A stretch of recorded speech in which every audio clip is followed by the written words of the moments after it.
Hola, bienvenidos una vez más. Lección número 7, ya más de la mitad. Hemos dejado muchísimo estudio en el camino y aún queda muchísimo más por delante. Te animo a que no dejes de buscar, quedan muchas joyas por descubrir. Hoy nos vamos a enfocar en el capítulo 6 del libro de Daniel. Pero antes, quiero que hagamos un breve repaso. En el capítulo anterior, habíamos estado analizando la caída de Babilonia. Daniel había visto cómo la plata le seguía al oro. También había visto cómo el oso le seguía al león. Incluso había visto a ese carnero imponente, el cual se engrandecía y nadie podía escapar de su poder. Y lo más impresionante de todo esto es que Daniel tuvo la oportunidad de ver el cumplimiento de la profecía delante de sus ojos. El rey Belsasar hizo un gran banquete y asistieron muchos invitados. No era una fiesta común y corriente, ya que esta fiesta se estaba llevando a cabo mientras Ciro II el Grande estaba sitiando la ciudad. En el clímax de la fiesta apareció una mano misteriosa que escribió con caracteres de fuego sobre la pared. El rey, muerto de miedo, llamó a todos sus sabios para que descifren la escritura. Pero ninguno pudo, por lo cual Daniel entra en escena. Luego de interpretar la escritura, la cual era un mensaje de condenación para todos los que estaban en el banquete, queda fijado el destino de Babilonia. El rey Belsasar muere esa misma noche en manos de los invasores y un nuevo rey se sienta en el trono de Babilonia.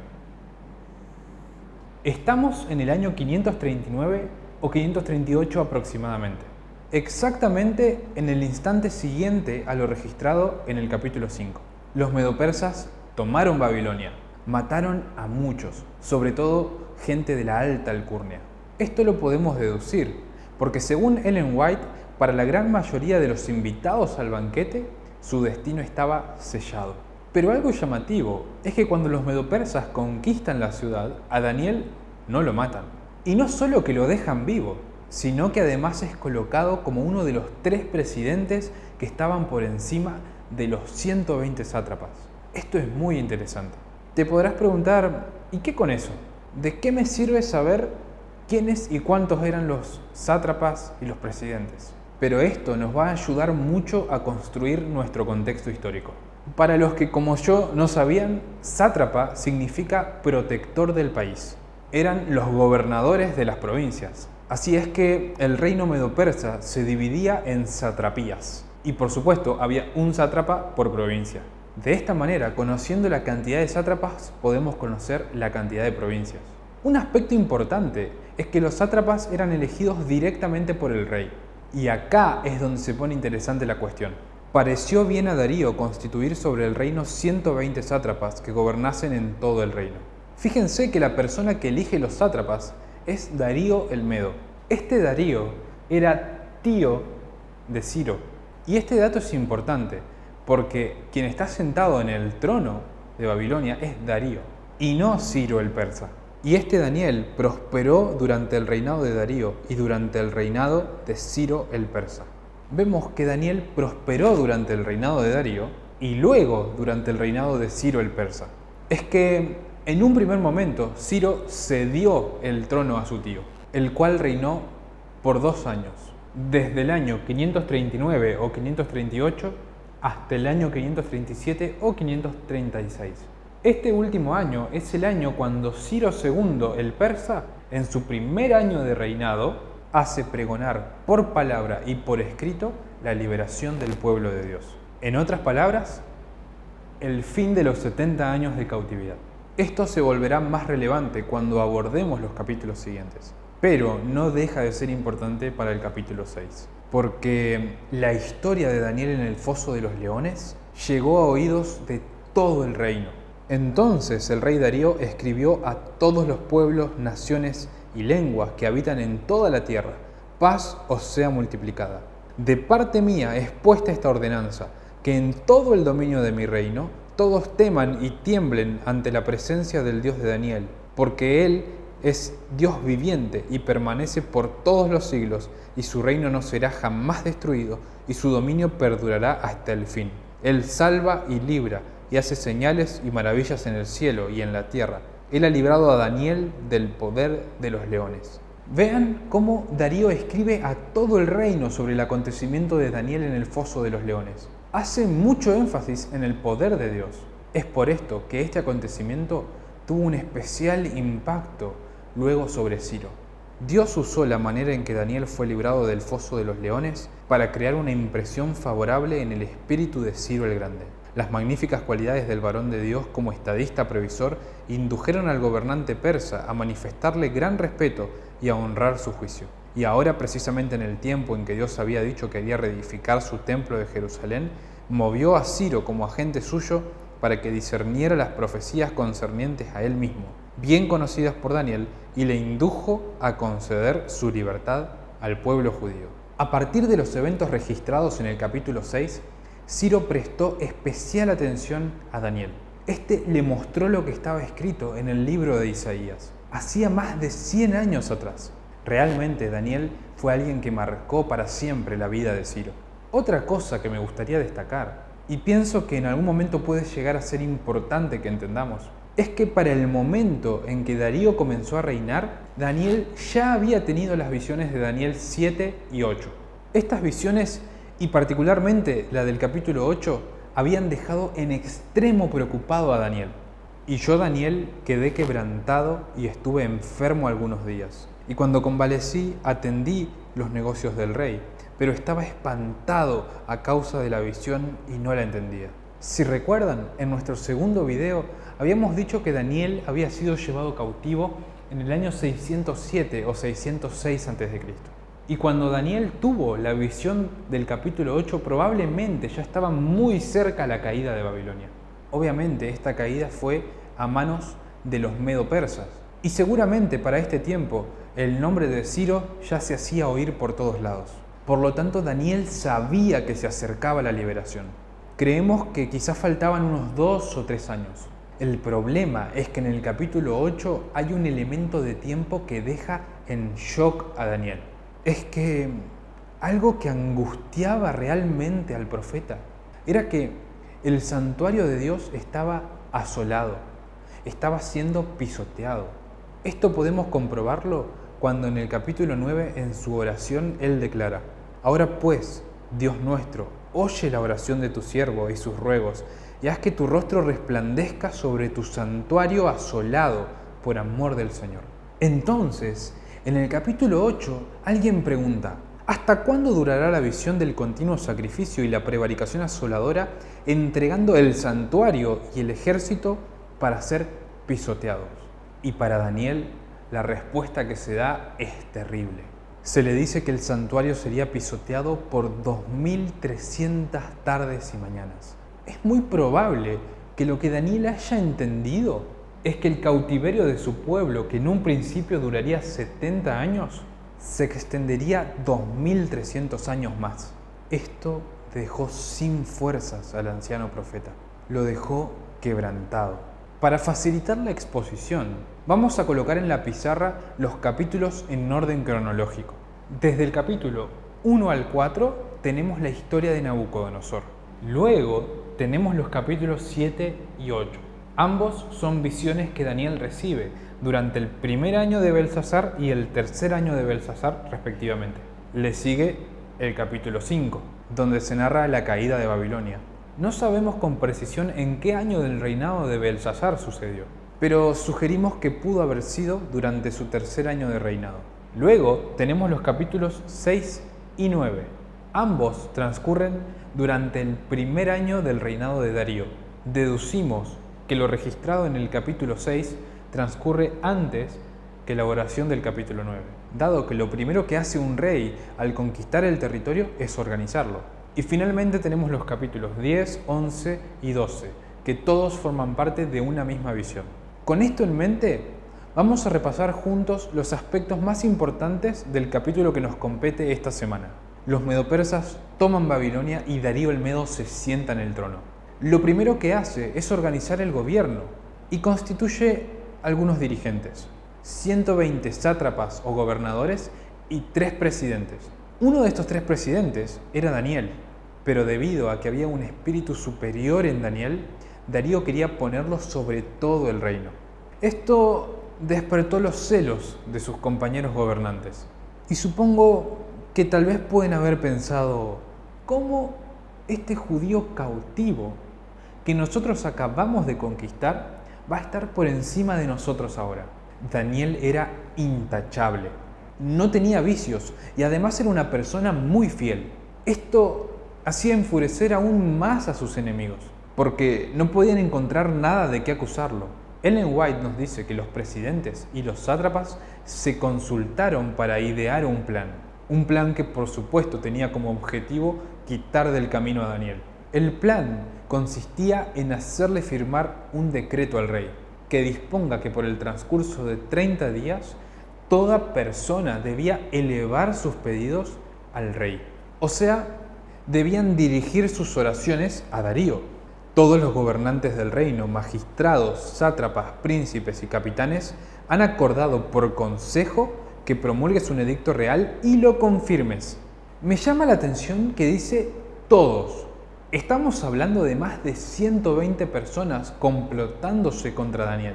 Y ni hablar que esto es una vil mentira, porque Daniel formaba parte de la comisión principal y claramente no había participado en la confección del edicto. Y sigue diciendo, ahora, oh rey, confirma el edicto y fírmalo para que no pueda ser revocado conforme a la ley de Media y de Persia, la cual no puede ser abrogada. Tal vez te preguntes, ¿qué es esto de confirmar el edicto? La historia nos cuenta que a los reyes medopersas se los consideraba la forma antropomórfica de los dioses. Esto hacía que cada vez que ellos confirmaban un edicto, ni siquiera el propio rey podía abrogarlo. Suena un poco extraño, pero era así. Y seguramente recuerden lo que sucedió en tiempos de la reina Esther.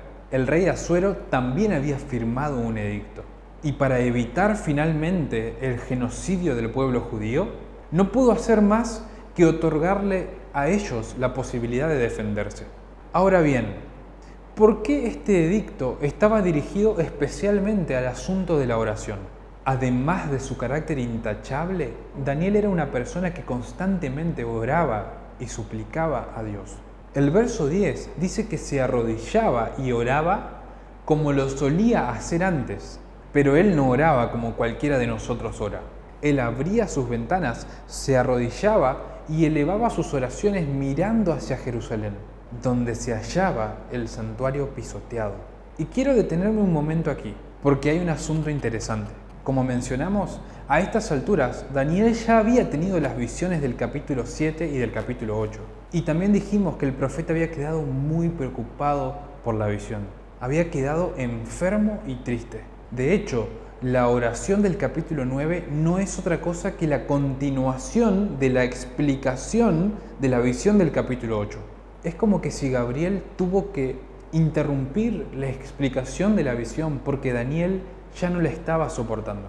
La razón de su quebranto fueron las 2300 tardes y mañanas. El profeta creía que la cautividad en tierra de Sinar se extendería.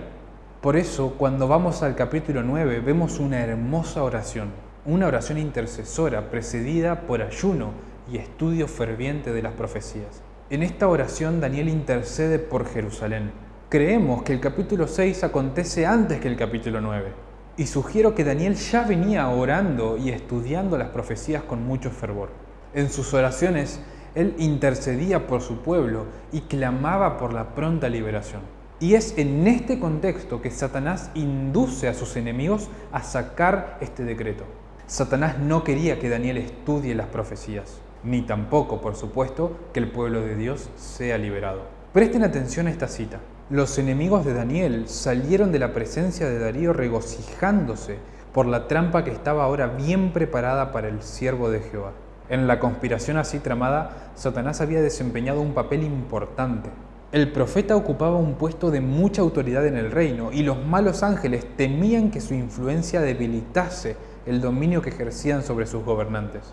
Esos agentes satánicos eran los que habían movido a los príncipes a envidia. Eran los que habían inspirado el plan para destruir a Daniel. Y los príncipes, prestándose a ser instrumentos del mal, lo pusieron en práctica. Él reconoció prestamente el propósito maligno que habían tenido al fraguar el decreto, pero no cambió su conducta en un solo detalle. ¿Por qué dejaría de orar ahora cuando más necesitaba hacerlo? Podemos ver que Satanás tenía cierto dominio sobre estas personas y no lo quería perder porque esto implicaría dejar libre al pueblo de Dios para volver a Jerusalén. Y Daniel cada vez que oraba pensaba en Jerusalén. Vemos que Ellen White nos dice, ¿por qué dejaría de orar ahora cuando más necesitaba hacerlo? Daniel necesitaba orar porque precisaba sabiduría para comprender la visión del capítulo 8. Esta visión, sin lugar a dudas, ocupaba la mente del profeta. Necesitaba entenderla. Así es que no pasó ni un día después del decreto y ya encontraron a Daniel orando. Durante todo un día los príncipes vigilaron a Daniel. 3 veces le vieron ir a su cámara y 3 veces oyeron su voz elevarse en ferviente intercesión para con Dios. A la mañana siguiente presentaron su queja al rey. Es interesante que Ellen dice ferviente intercesión. Entonces Daniel es llevado delante del rey Darío, quien ahí se percata de la trampa que le habían hecho sus gobernadores. Busca la forma de librar a Daniel, pero no puede. Por tanto, Daniel es echado al foso de los leones. Darío se va triste a su palacio. Y ya conoces la historia. Dios manda a su ángel para proteger a Daniel. Y los leones no le hicieron absolutamente nada. Al día siguiente, Darío se acerca al foso y llama a Daniel con tristeza, pero con algo de esperanza. Y Daniel responde desde el foso: mi Dios envió su ángel, el cual cerró la boca de los leones para que no me hicieran daño, porque ante él fui hallado inocente. Y aún delante de ti, oh rey, no he hecho nada malo. Darío se regocija y manda a sacar a Daniel del foso, y pide que sean echados al foso junto con sus mujeres y niños todos aquellos que habían conspirado contra Daniel.